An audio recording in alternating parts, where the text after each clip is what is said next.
Hai semua. Okey, kita jumpa lagi ya untuk video yang seterusnya. Okey, kali ni cikgu akan record video untuk bab 7 iaitu 7.2 yang bertajuk tenaga keupayaan dan tenaga kinetik. Okey, sebelum ni kita belajar tajuk apa? Okey, sebelum ni kita belajar tentang kuasa, kerja dan tenaga kan?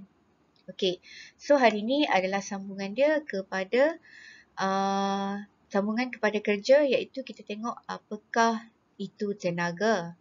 Okey, apakah tenaga keupayaan dan apakah tenaga kinetik. Okey, untuk tajuk ni, okey, cikgu akan pecahkan kepada 3 bahagian. Okey, yang pertama kita ada tenaga keupayaan dan yang kedua kita ada tenaga kinetik. Okey, tenaga keupayaan pula kita pecah kepada 2 iaitu graviti dan juga kenyal. Okey, so tenaga keupayaan ni ada 2 iaitu tenaga keupayaan graviti dan tenaga keupayaan kenyal. Okey, untuk first slide ni, okey, kita tengok keupayaan graviti. Apakah yang dimaksudkan dengan tenaga keupayaan graviti? Okey, kita tengok sini. Maksud dia tenaga keupayaan graviti adalah kerja yang dilakukan untuk mengangkat suatu objek ke suatu ketinggian h dari permukaan bumi. Okey, jadi tenaga keupayaan graviti ini adalah bergantung kepada faktor yang pertama, ketinggian. Okey, asalkan suatu objek tu ada satu ketinggian daripada permukaan bumi, dia ada tenaga keupayaan graviti. Okey, faktor yang kedua kita ada jisim, mass. Dan faktor yang ketiga kita ada pecutan graviti. Okey, pecutan graviti ni adalah malar, iaitu nilai dia 10 ms negatif 2. Okey, jadi kalau untuk first gambar ni, okey, dia tunjukkan. Okey. Okey, macam mana tukul ni, okey, tukul boleh menghentak batang cerucuk supaya dia tertanam. Okey, mana dia dapat daya, mana dia dapat tenaga. Okey, so bila kita letakkan tukul ni pada satu ketinggian h, dia dah ada apa? Dia dah ada tenaga keupayaan graviti. Okey, sebab tu dia boleh hentak tukul, hentak cerucuk tu supaya masuk ke dalam tanah. Dia bagi satu tenaga yang besar. Okey, lagi tinggi H, lagi tinggi tenaga yang akan terhasil. Okey, seterusnya kita tengok apakah hubungan di antara kerja dan tenaga keupayaan graviti. Okey. Okey, kamu tengok ni. Okey.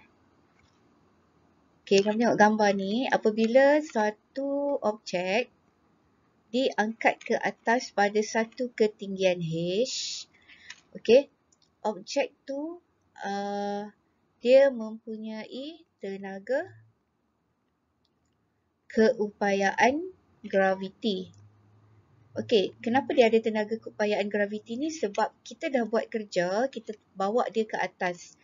Okey, kerja sama dengan F kali sesaran, iaitu okey, M kali G kali H. Okey, so kat sini kita boleh katakan kerja yang dilakukan adalah sama dengan MGH. Jadi, kerja adalah sama dengan tenaga keupayaan.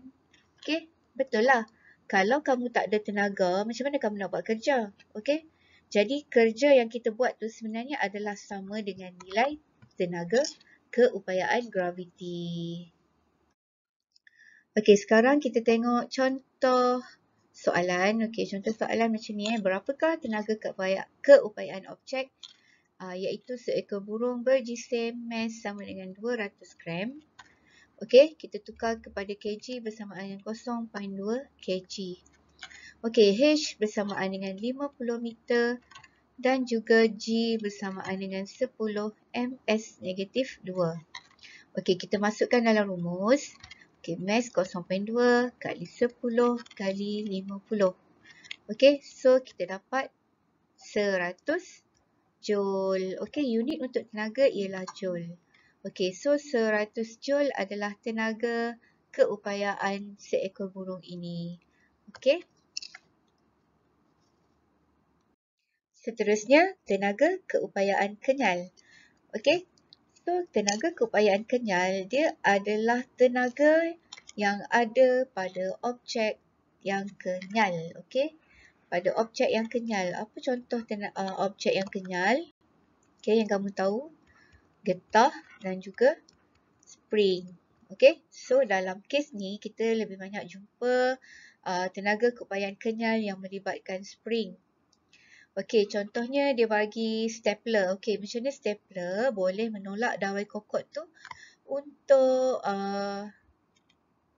masihkan daya untuk dia melekatkan kertas. Okey, so spring ni dimampat atau diregang, dia mempunyai tenaga keupayaan kenyal. Okey, apa maksud tenaga keupayaan kenyal? Okey, kerja yang dilakukan untuk memampat atau meregang suatu bahan kenyal dengan sesaran X. Sesaran X. X tu jarak berapa. Okey, berapa jarak spring kamu terregang atau termampat dari kedudukan seimbang. Okey, ataupun daripada panjang asal. Okey, dan kita dapat rumus tenaga keupayaan kenyal ialah setengah F kali X. Okey. Tenaga keupayaan EP untuk kenyal bersamaan dengan setengah F kali X. Okey, iaitu F dalam unit Newton dan X adalah dalam unit meter. Apakah hubungan antara kerja dan tenaga keupayaan kenyal? Okey, apa hubungan dia? Okey, macam tenaga keupayaan graviti tadi. Okey, tenaga keupayaan kenyal. Okey, tenaga keupayaan kenyal adalah kerja yang dilakukan.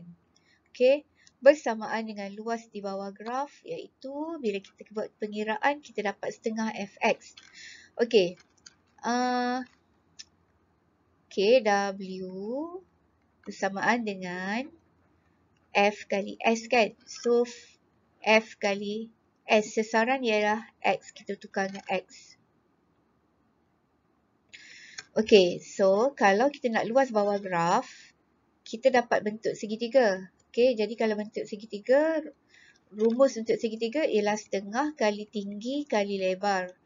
Okey, iaitu setengah kali F kali X. Okey, sebab tu kita dapat rumus dia, work adalah setengah F kali X dan juga bersamaan dengan tenaga keupayaan kenyal.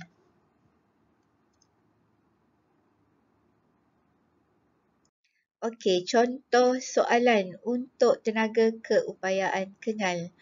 Okey, so kamu tengok ni. Kita ada satu spring.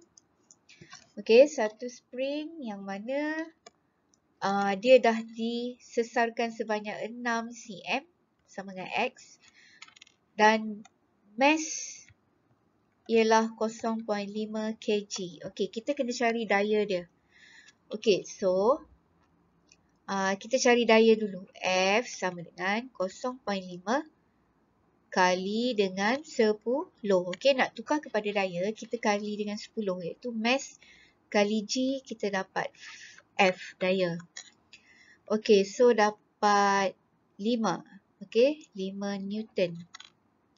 Okey, cm kita tukar kepada meter. Okey, so bersamaan dengan 0.06 meter. Okey, so kita nak kira tenaga keupayaan kenyal. Dia sama dengan setengah kali F kali X. Okey, bersamaan setengah kali 5 kali 10. Okey. Bukan. 0.06. Okey. So, dapat 0.15 Joule. Okey. Jadi, tenaga keupayaan kenyalnya spring yang digunakan untuk dia meregang ke bawah ialah sebanyak 0.15 Joule sahaja. Okey. So, setakat ini sahaja untuk video kali ini. Kita dah tengok tenaga keupayaan graviti dan tenaga keupayaan kenyal. Okey, kita jumpa lagi dalam video yang seterusnya. Okey, terima kasih.